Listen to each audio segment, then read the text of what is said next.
വിഷമിക്കാണ്ടിരിക്കും മോളെ. ദിവസം 5 നേരം പഠിച്ചോന്റെ മുമ്പിൽ മുട്ടുത്തിക്കൊണ്ടൊന്നും കാര്യമല്ല. ചെയ്ത തെറ്റിന് എന്നെ അനുഭവിക്കേണ്ടി വരും എപ്പോഴെങ്കിലും ഒക്കെ ആയിട്ട്. ആട്ടെ, നമ്മക്കിപ്പ എങ്ങനെയുണ്ട്? വയ്യ, ശരീരത്തിനല്ല മനസ്സിനാ കൂടുതൽ. എന്നെയും കൊണ്ട് റോഡിലേക്ക് ഇറങ്ങേണ്ടി വരുമോന്നുള്ള പേടി ഉമ്മയ്ക്ക്. വയസ്സായ ഉമ്മയും കൊണ്ട് എവിടെ പോകുന്നുള്ള ആദ്യം എനിക്ക്. അതേനൊന്ന് കൂട്ടിച്ചെല്ലാൻ പറഞ്ഞതാ അബൂബക്കർ മുതലാളി.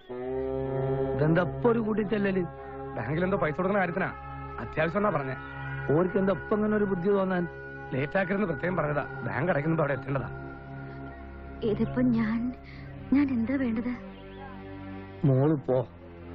പഠിച്ചോൻ വിചാരിച്ചിട്ട് മൂപ്പർക്ക് ചിലപ്പോ നല്ല ബുദ്ധി തോന്നിയിട്ടുണ്ടാവും. മോളും ചെന്നടാ.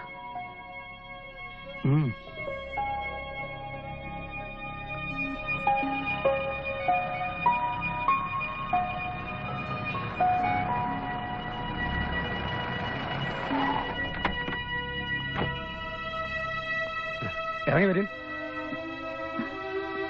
ഇവിടെയോ? ഇവിടെ എന്താ? ഇവിടെ മുതലാളി ഉള്ളേ, റോഡിൽ മുറിയിരിക്കുക. അത് വേണ്ട, ഇവിടെ കയറി സംസാരിക്കാൻ ഞാനില്ല.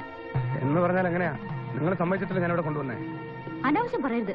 വീട്ടിലേക്ക് വിചാരിച്ചിട്ടാ ഞാനിതിൽ കയറിയത്. എനിക്കാരും കാണണ്ട. എന്നെ വീട്ടിൽ വിട്ടാ മതി, അല്ലെങ്കിൽ വേണ്ട ഞാൻ പൊക്കോളാം. ഇതായിപ്പോ നന്നായി. വീടായിരുന്നു ലോഡ്ജാലും നിങ്ങൾക്ക് എന്താ കിട്ടിയ പോരെ? എനിക്ക് തന്നെ മുതലാളിയുടെ കാശ് വേണ്ട, എനിക്കല്ല കാണും വേണ്ട. വഴിന്ന് മാറ്. അങ്ങനെ പോയാലോ? എന്നാ പിന്നെ വാങ്ങിയ കാശ് തിരിച്ചു തന്നിട്ട് പോ.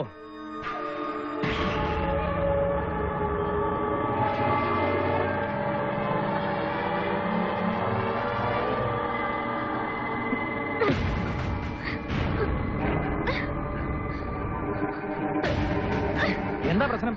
കാശ് കൊടുത്തെല്ലാം പറഞ്ഞുറപ്പിച്ച് കൊണ്ടുവന്നതാ. എന്നിട്ടിപ്പം വാക്ക് മാറിയാലോ? അങ്ങനെ വിടാൻ പറ്റുമോ?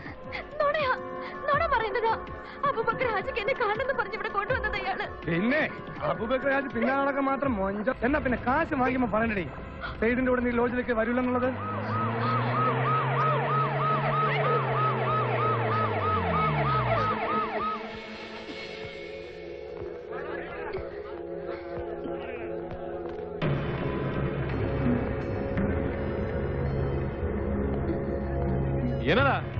എന്നതാ ഇവിടെ പ്രശ്നം?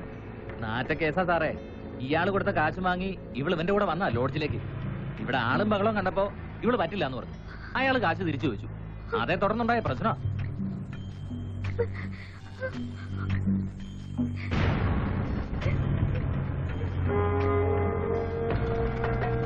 പട്ടാപ്പകല് വ്യവചാരമാണല്ലടാ റാസ്കൽ.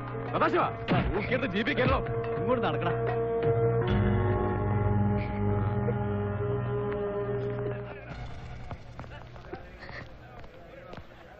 നിന്നോട് പ്രത്യേകം പറയണോടെ. ഹബീബേ, പിടിച്ചു കേട്ട്.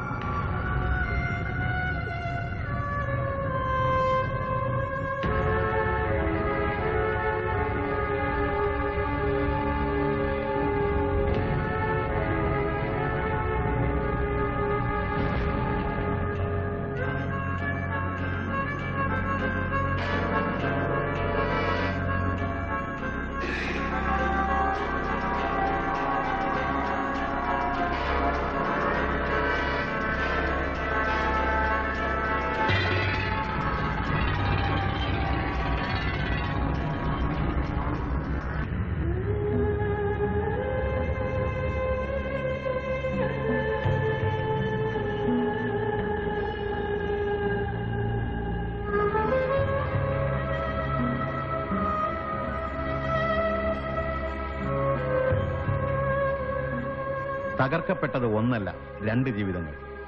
മകൾ പരസ്യമായി അപമാനിക്കപ്പെട്ട വാർത്തയുടെ ആഘാതം താങ്ങാനാവാതെ നദിയയുടെ ഉമ്മ ഹൃദയം തകർന്നു മരിച്ചു.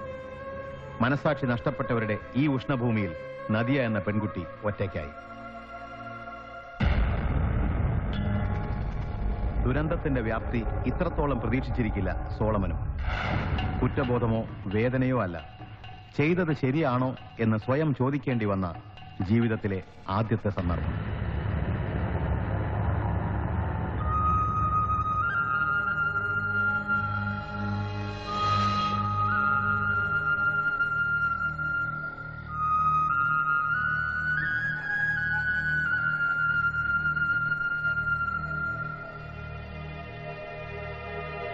ഇങ്ങനെ ഇരുന്നിട്ട് എന്താ മോളെ? എന്റെ വിഷം അറിയാഞ്ഞിട്ടല്ല. ഇന്നാലെ ജലവാനല്ലാതെ ഒത്തിരിപ്പിരുന്ന് പോയൊരു തിരിച്ചു വരുമോ? നിങ്ങളൊന്ന് പറഞ്ഞു നോക്കുമല്ലോ. നേരത്തോട് നേരെ ഒരിത്തി വെള്ളം ഇറക്കിയിട്ടില്ലേ കുട്ടി? ഇങ്ങനെ ഇരുന്ന് ഉള്ളു വേവിക്കാതെ എന്റെ മോളെ, നീ ഞാൻ പറഞ്ഞോന്ന് കേക്ക്.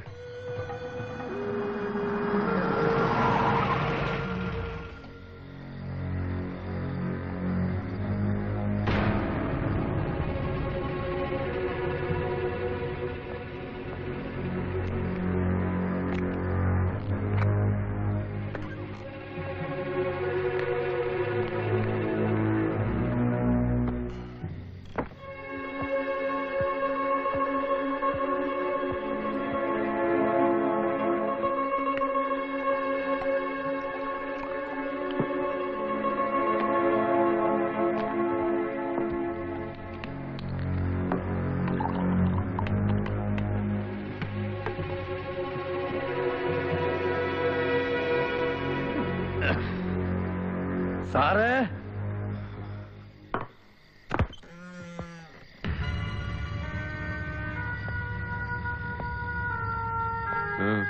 ഒന്ന് കാണാൻ വന്നതാ. എന്നതാ ഈ നേരത്ത്? പടച്ചോനെ എന്ന് വിളിച്ചാലും തമ്പുരാനെ എന്ന് വിളിച്ചാലും വിളി കേൾക്കുന്ന ഒരു ദൈവം ഉണ്ടല്ലോ, ആ ദൈവം പൊറുക്കൂല തോന്നും. ആ കുട്ടി ഇതുവരെ ഒന്ന് കരഞ്ഞിട്ടില്ല. ആ കണ്ണീര് പക്ഷെ നിലത്തല്ല വീഴ, ഈ നെഞ്ഞത്താ. അത് വീണതും പൊള്ളിപ്പോവും. അവള് കരളൊരുക്കി ഒന്ന് ശപിച്ചാൽ ഈ ജന്മം പാഴായി പോകും. നന്നാവില്ല, ഒരു കാലത്തും നന്നാവില്ല.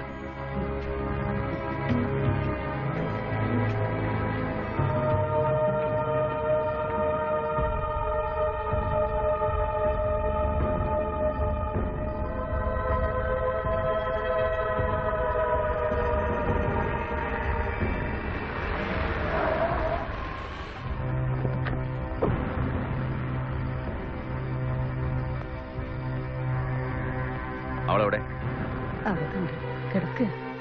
നിങ്ങൾ പുറേ വയ്ക്കോ. ഇവിടെ വീട്ടുകാവലിന് ഞാൻ ആളെ ഏർപ്പാടാക്കിക്കോളാം.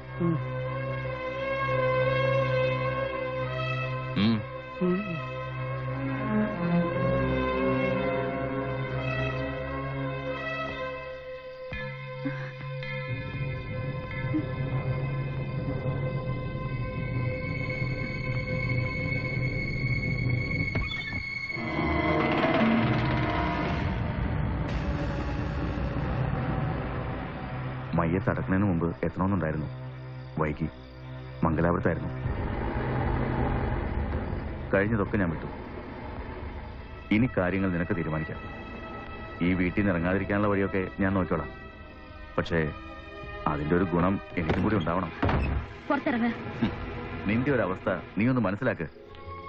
ഒരാളും ഉണ്ടാവില്ല നിന്നെ സഹായിക്കാൻ. മര്യാദക്കാണെങ്കിൽ ഞാനുണ്ടാവും എന്തിനും. നിന്നോട് പുറത്തിറങ്ങാനാ പറഞ്ഞത്. ഒച്ച വെക്കണ്ട. നബീസ് താത്തനെ ഞാൻ പറഞ്ഞയച്ചു. എടീ, ഞാൻ വിചാരിച്ച നിമിഷങ്ങൾ മതി. മനസ്സിലായോടി? ആ മയ്യത്തിന്റെ മേലിട്ട മണ്ണൊന്ന് ഉണങ്ങിയിട്ട് മതി എന്ന് വിചാരിച്ചാ ഞാൻ. പക്ഷെ നീ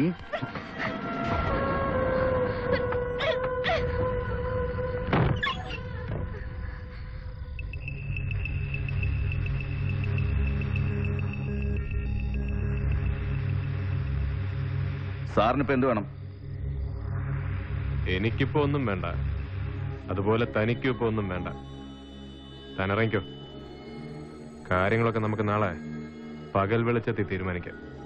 ഇതെന്റെ കാര്യം. ഇതെപ്പോ എങ്ങനെ വേണമെന്നൊക്കെ ഞാൻ തീരുമാനിക്കാം.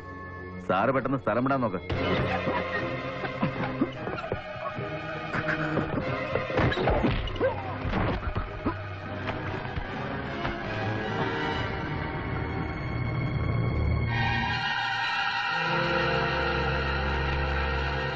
പോലീസുകാരന്റെ തോക്ക. ഇതിനകത്ത് കിടക്കുന്ന ബുള്ളറ്റിന് അറക്കൽ അബൂബക്കറിന്റെ മോനെ തിരിച്ചറിഞ്ഞ് സല്യൂട്ട് ചെയ്യാനുള്ള വിവേചന ബുദ്ധിയില്ല. അതുകൊണ്ട് മോനെ ഷെറീഫെ, നീ ഇറങ്ങിക്കോ.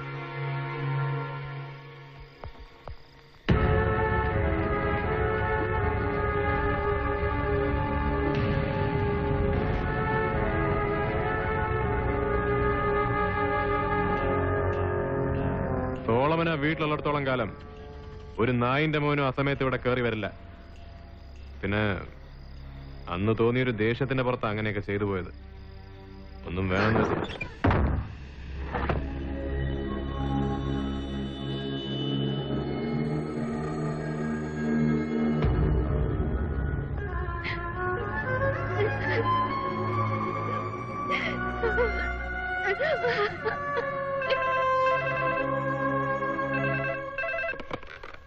ഹലോ. ആ സോളമനാ. ഞാൻ മംഗലാപുരത്ത് നിന്ന് കുറച്ച് ദൂരെയാവുള്ളത്. സബ് ഇൻസ്പെക്ടറുടെ ഒരു സഹായം എനിക്ക് വേണ്ടി വരും. എന്നാ? രാത്രി നമ്മുടെ ഒരു കണ്ടെയ്നർ ആ വഴിക്ക് വരും. ബാക്കി റൂട്ട് എല്ലാം ക്ലിയറാ. അവിടെ എത്തുമ്പോൾ ഹൈവേ പിടിക്കണ്ടെന്നും പറഞ്ഞിട്ടുണ്ട്.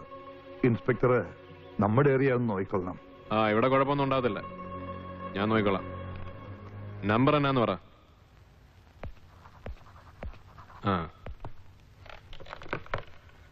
സാറിനെ കാണാൻ ഒരാള് രാജാക്കാട് സ്റ്റേഷനിൽ സാറിൻ്റെ കൂടെ വർക്ക് ചെയ്താന്ന് പറഞ്ഞു. ഒരു ചാണ്ടിക്കുഞ്ഞ്.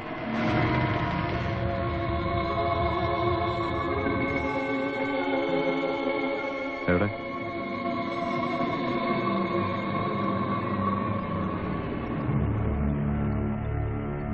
എന്നാടാ ഇവിടെ? സാർ അത് താൻ വാ.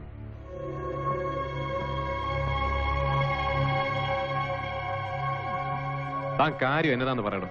താൻ ആരോടെങ്കിലും വല്ല വിവരക്കേടും വിളമ്പിയോ? ഞാൻ ആരോടും പറഞ്ഞിട്ടില്ല സർ. പക്ഷെ അയാൾക്ക് എന്തോ സംശയമുണ്ട്, ആ ഉമ്മച്ചന്. കുറച്ചായിട്ട് അയാളെന്റെ പുറകെ തന്നെയാ. അയാള് പുറകെ നടക്കട്ടോ. ഉമ്മച്ചനല്ല ദൈവം തമ്പുരാൻ വിചാരിച്ചാലും ആരും ഒന്നും അറിയാൻ പോകുന്നില്ല. താൻ വാ തുറന്നാലല്ലാതെ. താൻ ധൈര്യമായിട്ടിരിക്കെ. അതല്ല സർ, അയാൾ മറ്റു വഴിക്കൊക്കെ എന്നെ നിർബന്ധിച്ച് കാര്യം പറയിക്കാനുള്ള ശ്രമത്തിലാ. മറ്റു വഴിക്കെന്ന് വെച്ചാ? അടുത്ത ആഴ്ച എന്റെ മോളെ കല്യാണം ഉറപ്പിച്ചേക്കുവാ. കൊടുക്കാവുന്ന ഏറ്റ സ്ത്രീധന തുകയും സ്വർണവും കൊടുക്കേണ്ടത് മറ്റന്നാളാ. സഹകരണ ബാങ്കിൽ ഞാനൊരു ലോണിന് അപേക്ഷിച്ചിരുന്നു 5 ലക്ഷത്തിന്. നാളെ അത് കിട്ടാവുന്നും വെച്ചതാ. പക്ഷേ ഉമ്മച്ചന്റെ ആൾക്കാരല്ലേ ഭരണസമിതിയില്. എന്റെ പേരിലുള്ള ഈ സംശയം വെച്ച് ഉമ്മച്ചൻ അത് ബ്ലോക്ക് ചെയ്യിച്ചു. ലോൺ കിട്ടാനിപ്പം വേറെ ചില നിയമ തടസ്സങ്ങൾ ഉണ്ടെന്നാ ബാങ്കുകാർ പറയുന്നത്. നാളെ ഈ പറഞ്ഞ 5 ലക്ഷം കിട്ടിയില്ലേല് കല്യാണം മുടങ്ങും. എങ്കിൽ പിന്നെ ഞാൻ ജീവിച്ചിരുന്നിട്ട് കാര്യമില്ല. സാറൊന്ന് മനസ്സ് വെച്ചാൽ. എനിക്ക് എന്നാ ചെയ്യാൻ പറ്റുള്ളൂ? ബാങ്കിലോ ഭരണസമിതിയിലോ എനിക്ക് അങ്ങനെ ഹോൾഡൊന്നും ഇല്ലല്ലോ. അതല്ല സാർ, എങ്ങനെയാലും ഒരു 5 ലക്ഷം രൂപ എനിക്ക് തരണം. സാറ് വിചാരിച്ചാൽ നടക്കും. എന്റെ മുന്നിൽ മറ്റൊരു വഴിയില്ല. താൻ എന്നതായി പറയുന്നത്? ഈടോ 5 ലക്ഷം രൂപ എന്ന് പറഞ്ഞാൽ ഞാനിപ്പോ എവിടെ നിന്നുണ്ടാക്കാനാ?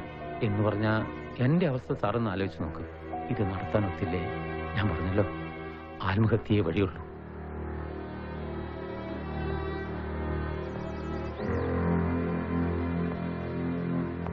രണ്ടു ദിവസം മുമ്പ് ഉമ്മച്ചൻ ഒരാളെ വിട്ടായിരുന്നു എന്നോട് സംസാരിക്കാൻ. ലോൺ പാസ്സാക്കി തരാൻ അയാൾ വിചാരിച്ചാൽ പറ്റും. വേറെ സഹായങ്ങൾക്കും അയാൾ റെഡിയാ. ഒറ്റ കണ്ടീഷനേ ഉള്ളൂ, ഡെന്നീസിന്റെ ശവം എന്ത് ചെയ്തെന്ന് ഞാൻ അവരോട് പറയണം. എനിക്ക് എന്റെ മോളുടെ കല്യാണം നടത്തണം സർ. അതിനൊന്നെങ്കിൽ സാറ് സഹായിക്കണം, അല്ലേല് ഞാൻ നേരെ പോയിട്ട് ഉമ്മച്ചനെ കാണേണ്ടി വരും. ശരിക്കും അറിയാഞ്ഞിട്ടാ. സാറ് ചുമ്മാ ശോഭിച്ചിട്ട് കാര്യമൊന്നുമില്ല. സംഭവം വെളിയിലായാൽ സാറ് മാത്രമല്ല ഞാനും തൂങ്ങേണ്ടി വരും. എന്റെ മോളുടെ കല്യാണം കഴിഞ്ഞിട്ടാണെങ്കിൽ തൂങ്ങാനും ഞാൻ റെഡിയാണ്. സാറൊന്ന് ശാന്തമായിട്ട് ആലോചിക്ക്. ഞാൻ വെയിറ്റ് ചെയ്യാം. എനിക്ക് നാളെ വൈകിട്ടത്തേന് കാശുമായി അങ്ങ് എത്തിയാൽ മതി. താൻ പോയിക്കോ. കാശ് നാളെ വൈകുന്നേരം ആകുമ്പോഴത്തേനും ഞാൻ അങ്ങ് എത്തിച്ചേക്കാം. ഞാൻ പോകാം, പക്ഷേ നാളെ സാറ് വാക്ക് മാറ്റി പറയരുത്. നിർത്തണോ? സോളമൻ പിഴയാ, ഭൂലോക പിഴയാ. പക്ഷെ സോളമൻ ഒരു വാക്ക് പറഞ്ഞ ആ വാക്കേ ഉള്ളൂ. താൻ ചെല്ല്. നാളെ കാശ് കിട്ടിയില്ലേ സോളമൻ ജീവിച്ചിരിപ്പില്ലെന്ന് കൂട്ടിക്കോ.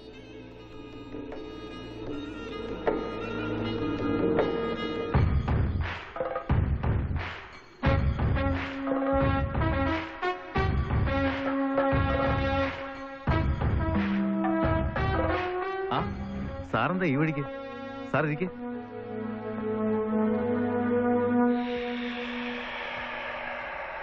സാറിനെന്താ ഒരു ടെൻഷൻ പോലെ? പറയാം. ഞാനൊരു ചെറിയ ഫിനാൻഷ്യൽ ക്രൈസിസിലാണ്.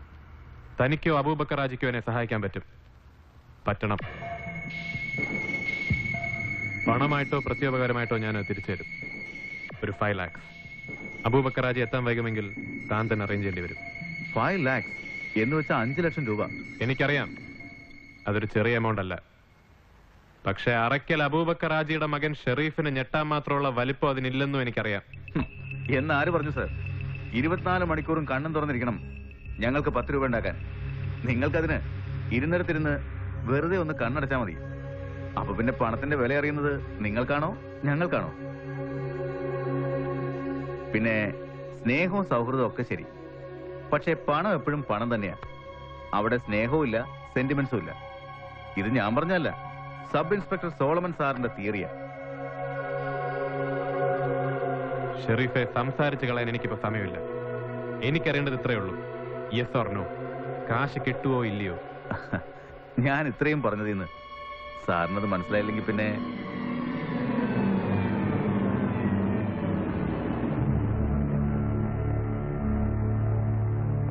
ഞാൻ അന്വേഷിച്ചതായിട്ട് പറഞ്ഞേക്ക് അബൂബക്കർ മുതലാളിയോട്.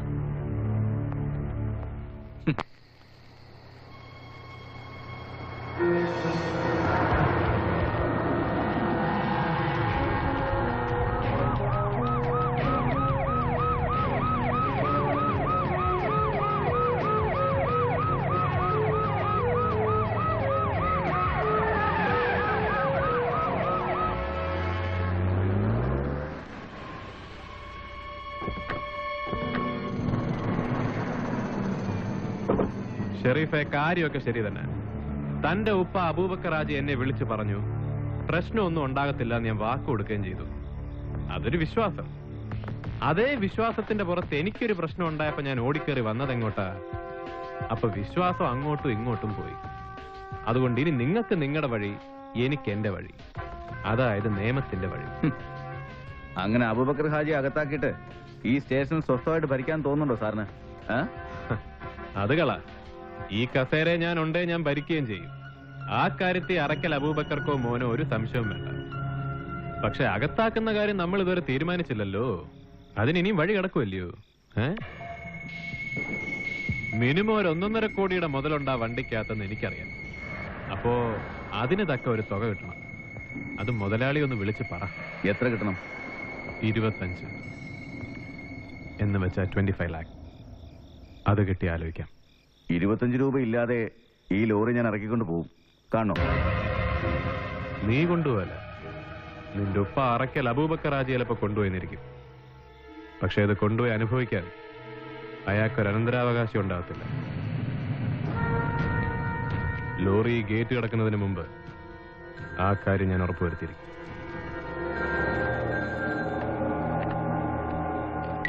Hello, sub ഇൻസ്പെക്ടറാ? ഞാൻ തപ്പിക്കൊണ്ടിരിക്കുവായിരുന്നു. എവിടെ ഉണ്ട് ഇപ്പോ? ഞാനിപ്പോ വീട്ടിലെത്തിയതേ ഉള്ളൂ. കാര്യം പറഞ്ഞു. എന്താ വേണ്ടെന്ന് വെച്ചാ നമുക്ക് ചെയ്യാം. നിങ്ങൾ ലോറി വിട്. രാവിലെ ചരക്ക് അവിടെ എത്താനുള്ളതാ. ലോറി ഞാൻ വിടാം. പക്ഷെ ഒരു എമൗണ്ട് ഞാൻ ഷെറീഫിനോട് പറഞ്ഞിട്ടുണ്ട്. 10 പൈസ അതിൽ നിന്ന് കുറയല്ല. ഒന്ന് ഇതുവരെ വന്നാ നമുക്ക് കാര്യങ്ങൾ സെറ്റിൽ ചെയ്യാം. എന്തേ? ഞാൻ വരാം. പക്ഷെ മുതലാളി സോളമനെ കളിപ്പിക്കാന്ന് വിചാരിക്കുന്നുണ്ടെങ്കിൽ, കാൽപ്പാട് കണ്ടാൽ അത് പുലിയാണോ പൂച്ചയാണോ എന്ന് മനസ്സിലാക്കാനുള്ള വിവരമൊക്കെ പടച്ചോ നമുക്ക് തന്നിട്ടുണ്ട്. നിങ്ങൾ വരീം. നേരും നിറയും ഒന്നുമില്ലാത്ത ബിസിനസ്സായത്. അതെനിക്കും അറിയാം, നിങ്ങൾക്കും അറിയാം. ജയിക്കാൻ എന്ത് വഴിയും നോക്കും. അതിന് ഇന്ന വഴിയെന്നൊന്നുമില്ല. പക്ഷെ തോറ്റു എന്നുറപ്പായാൽ പിന്നെ കളിക്കാൻ നിൽക്കരുത്. അത് മനസ്സിലാക്കാനുള്ള ഒരു സാമാന്യ ബുദ്ധി ഉണ്ടാവണം. അതാ ഓനില്ലാണ്ടായി പോയത് എന്റെ ചെക്കന്. ഇതാ 25 ലക്ഷം തികച്ചുമുണ്ട്. നേരത്തെ ചോദിച്ചപ്പോ 5 തന്നിരുന്നെങ്കിൽ ഇപ്പൊ 20 ലാഭമായനെ. പറഞ്ഞിട്ട് കാര്യമില്ല. 25 തികച്ചും പോണമെന്നായിരിക്കും അറയ്ക്കൽ അബൂബക്കർ ഹാജിയുടെ വിധി. പോകാൻ വരട്ടെ.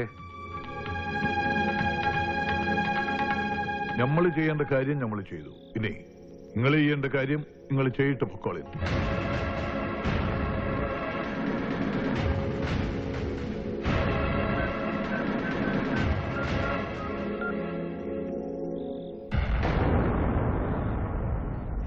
പിള്ളേ, ഞാനാ. വണ്ടി വിട്ടേക്ക്. വേണ്ടൊന്നും വേണ്ട, ഞാൻ വരാം. എന്നാ ഇറങ്ങിക്കോളി.